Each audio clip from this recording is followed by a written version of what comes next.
भारत के कल्चर का, सनातन का, स्पेस और साइंस से कितना गहरा कनेक्शन है इस क्लिप में आपको पता चलेगा. इसे अपने दोस्तों से ज़रूर शेयर करिएगा. Thank you for watching TRP clips. नमस्ते. So that's how when our sages used to say, या अभी भी आज स्पिरिचुअल स्पीकर्स हैं जो ये बोलते हैं. मैं सदगुरु की बात कर लूँ, when he talks about different dimensions and Shiva had that access to different dimensions. So probably we are talking about that which we cannot perceive through 5 senses, कि भाई हमारे जो senses हैं उससे हम perceive नहीं कर पा रहे. So that is what you may call God. अब you may call it Shiv, you can call it Mahadev, you can call it Vishnu, you can call it whatever. दूसरे धर्मों में अलग अलग नाम होंगे. God बोलेगा, कोई कुछ और बोलेगा. लेकिन something is there. It exists. अब वो हमारे जैसी है, पर्सन जैसी है, कि वो किसी और की जैसी है, या मुझे लगता है कि वो हमारे इस 3 डायमेंशनल लाइफ फॉर्म जो टाइम में एक डायरेक्शन में चलता है और 3 डायमेंशन में काम करता है, उससे कहीं हायर बीइंग होगा who can exist in more dimensions than we can. That may be what you call God. एक चींटी जो टेबल पे चलती है, जो उड़ नहीं पाती है, जिसको दिखता भी नहीं है प्रॉपर, वो चींटी को लगता होगा हम भगवान हैं, क्योंकि हम एक 3rd डायमेंशन में एग्जिस्ट करते हैं, हम 3 डायमेंशन में एग्जिस्ट कर रहे हैं. ठीक है. हमारी समझ उससे कहीं परे है, तो हम उसके लिए एक हायर बीइंग है, डिवाइन एंटिटी की भाई इसको. एक हाँ, थोड़ा सा एक्स्ट्रा एक साइट है हमारे पास, थोड़ा फैकल्टी ज़्यादा है, उस वजह से उसे लगता होगा कि ये तो डिवाइन बीइंग है. लेकिन much much above that is are 11 dimensions, 10 dimensions plus time. We don't know what exist in it. So because आपने एंट का, आपने चींटी का एग्जाम्पल लिया कि चींटी को हो सकता है सिर्फ मेरा स्ट्रक्चर दिख रहा है, बट मैंने क्या चीज़ बनाई है मेरे पीछे, चाहे वो मटेरियल वर्ल्ड की बात करूं, वो उसको नहीं दिखता है, वो उसके परसेप्शन में भी नहीं है, बट उसको लगता है कि मैं बहुत बड़ा हूँ. तो बट उसके अनुभव में नहीं है, उसने देखा नहीं है. तो हो सकता है उसने मुझे भगवान मान लिया है. हाँ, बट उसने देखा नहीं है. तो क्या ऐसी चीज़ें हमारे अराउंड भी हैं जो हमने देखी नहीं है but it exist around us? उसमें तो ये तो थ्योरी ही मतलब बिल्कुल ही साइंटिफिकली इनएक्यूरेट है कि कोई चीज़ जिसको आप मेजर या परसीव नहीं कर सकते तो वो एग्जिस्ट नहीं करती. ये तो हो ही नहीं सकता, बिकॉज बहुत सारी ऐसी साइंटिफिक डिस्कवरीज हैं जो हमें पता था एग्जिस्ट करती हैं, लेकिन हम उसको प्रूव नहीं कर पा रहे थे. Gravitational wave is one of them. ठीक है. Einstein came up with gravitational wave almost 100 years ago. आज जाकर के हम ग्रेविटेशनल वेव्स को डिस्कवर कर पाए और उसको एनालाइज कर पाए. It took 100 years, but predict तो पहले हो चुकी थी. तो आप अगर उसी पैमाने पे हम करते तो हमने देखा नहीं, हम तो मेजर भी नहीं कर पा रहे हैं, तो एग्जिस्ट ही नहीं करती ग्रेविटेशनल वेव. तो but that's not true.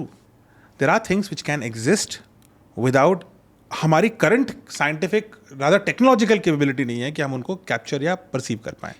Sorry to interrupt, मतलब क्या मैं इसको ऐसे कह सकता हूँ कि जिन एलियंस को हम कहीं उधर ढूंढ रहे हैं, हो सकता है वो मेरे अगल बगल ही हो? अगल बगल इज अगेन वो 3 डायमेंशनल परसेप्शन आ रहा है आपका.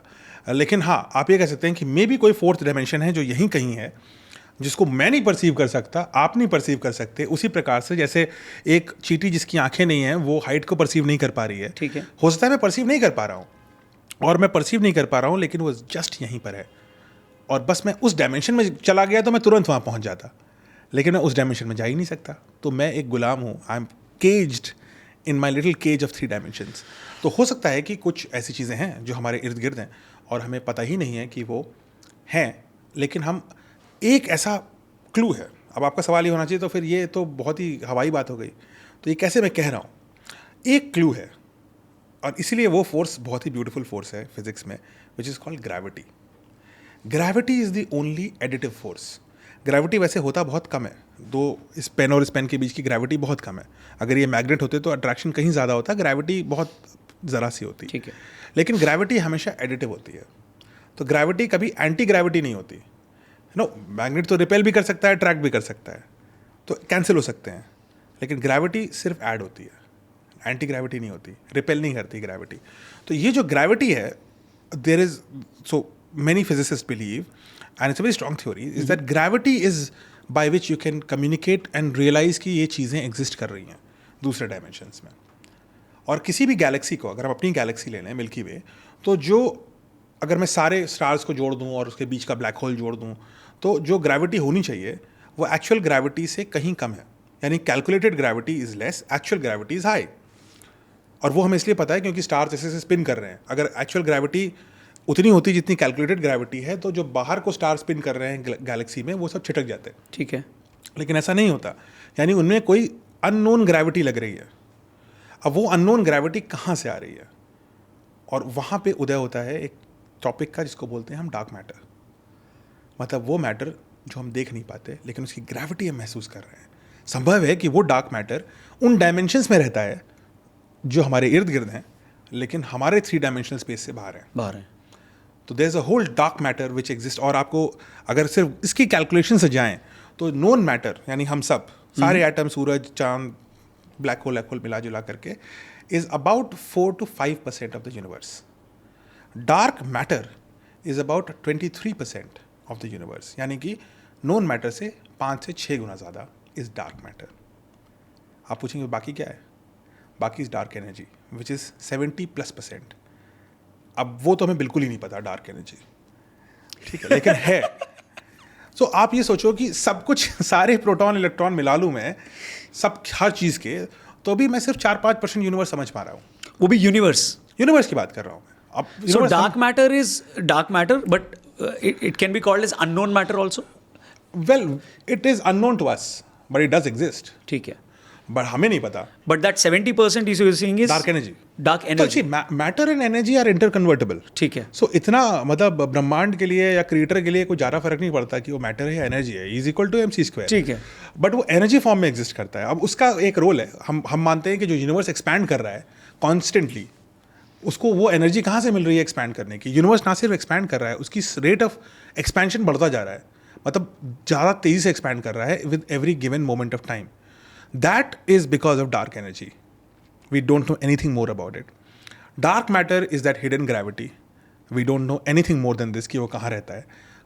Possible है कि वो उन dimensions में रहता है जो dark हैं, यानी कि लेंथ, ब्रेथ, हाइट के अलावा जो 7 और डायमेंशंस होंगे उनमें वो डार्क मैटर हो सकता है, रिजाइड करता है, जिसकी सिर्फ ग्रेविटी हमें मिल रही है। सो डार्क मैटर की हमें ग्रेविटी मिल रही है, और डार्क एनर्जी का हमें सिर्फ ये रियलिटी मिल रही है कि यूनिवर्स एक्सपैंड कर रहा है। Do you see the dark energy जैसे जैसे बढ़ती जाएगी, यूनिवर्स एक्सपैंड हो जाएगा और यूनिवर्स कोलैप्स हो जाएगा, क्योंकि जो इलेक्ट्रोस्टैटिक फोर्स है एक प्रोटॉन और इलेक्ट्रॉन के बीच में, वो खींचते जाएंगे, एक पॉइंट पे इलेक्ट्रॉन फ्री हो जाएगा, भाग जाएगा, तो सारा यूनिवर्स कोलैप्स हो जाएगा, इवेंचुअली प्रलय हो जाएगा डार्क एनर्जी की वजह से। डार्क मैटर क्या करता है? यूनिवर्स को कंसिस्टेंट रखता है, एक लैटिस में बना के रखता है कि वो डिस्ट्रॉयड, मतलब उसको प्रिजर्व करता है। ठीक है। और मैटर क्या होता है? मैटर ने यूनिवर्स को क्रिएट किया, क्रिएटर, प्रिजर्वर, डिस्ट्रॉयर। ठीक है।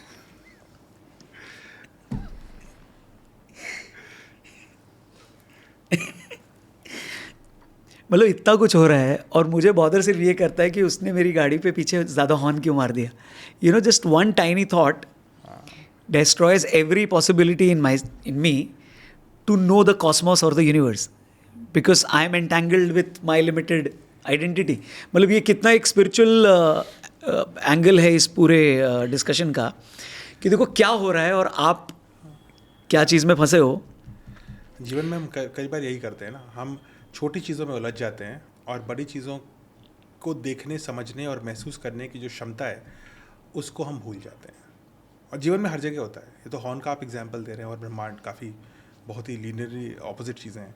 बट जीवन में आप सुबह से शाम तक अगर आप देखिए, डॉक्टर कलाम एक सजेशन देते थे जो मैं आपको भी देता हूँ, आप एक डायरी बनाइए, हर घंटे का हिसाब रखिए, हर घंटे आपने क्या अच्छा किया और क्या आपने टाइम वेस्ट किया, लिख लीजिए। अगर डायरी नहीं बनाने की, कोई और पढ़ लेगा घर में, तो आप अपने आप को व्हाट्सएप कर लीजिए, आप अपने आप से एक एक्सेल शीट बना लीजिए, वो ड्राइव में डाल दीजिए, अपने आप को ईमेल लिख लीजिए, लेकिन हर घंटे करिए, अलार्म लगा लीजिए, 7 दिन वो एक्सरसाइज करिए। आपको पता लगेगा कि कितनी बड़ी बड़ी चीज़ें आप देखने भूल गए, महसूस करना भूल गए, खुश होना भूल गए, क्योंकि आप छोटी छोटी चीज़ों में उलझे हुए हैं। वो इंटरनेट से आ रही हैं और वो इंटरनेट की आदत बन करके हर छोटी चीज़ में जा रही हैं। उससे so many relations are getting destroyed, so many opportunities are getting destroyed. And जो हम लोग बात कर रहे हैं कि कितना विशाल, विराट और आश्चर्यचकित करने वाला ब्रह्मांड है, और वो आपको इतनी सारी अपॉर्चुनिटीज़ दे रहा है। अगली बार टीवी में सिग्नल चला जाए तो सोचिएगा कि जो दिख रहा है वो है जिसका उदय, जिसकी उत्पत्ति हुई 13.5 अरब साल पहले। यहाँ से ब्रह्मांड पहली बार प्रकाशित हुआ। पब्लिकेशन ऑफ द यूनिवर्स हुआ है, जब पहली बार यूनिवर्स में लाइट निकली तब वो दिखता है आपको, और आपको यूनिवर्स दिखा रहा है। आपको लगता है अरे ये रेडियो के बीच में चींची कर रहा है, बड़ा इरिटेटिंग है, but that's the music of the universe, है ना? So